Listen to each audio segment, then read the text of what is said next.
Bien, c'est assez simple. Je suis donc essentiellement directeur de recherche au CNRS et je suis détaché auprès d'une agence qui dépend du ministère des Affaires étrangères français et déployé en accord avec le ministère de l'Enseignement supérieur et de la Recherche scientifique tunisien au ministère de la Recherche, avenue Mohamed V à Tunis, au sein d'une direction qui s'appelle l'unité de gestion des programmes européens, qui est donc spécialisée dans l'organisation et l'aide à la communauté de recherche et d'innovation tunisienne pour l'aider à participer au programme Horizon 2020.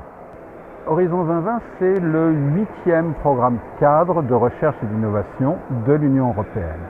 C'est le plus grand programme qui a été développé, puisqu'il est doté d'un budget de l'ordre de 80 milliards d'euros pour la période 2014-2020.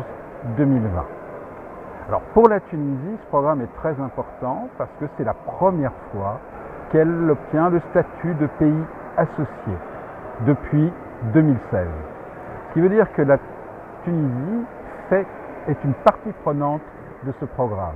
Elle peut maintenant influer et faire passer un certain nombre de priorités du pays au niveau des instances européennes. Eh bien, les chercheurs mécaniciens, il va falloir qu'ils s'insèrent dans les programmes, dans les projets de recherche européens, sachant que les projets de recherche européens sont avant tout multidisciplinaires.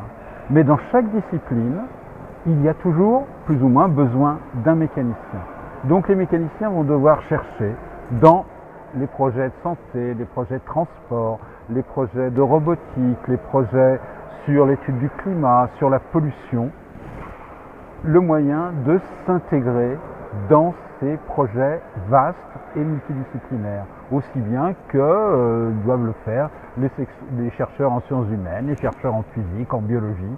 Il faut s'intégrer dans un projet multidisciplinaire.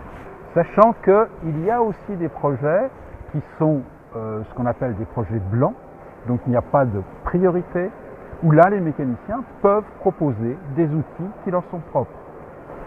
C'est une approche du bas vers le haut et il faudra convaincre les évaluateurs que leur projet mérite d'être financé.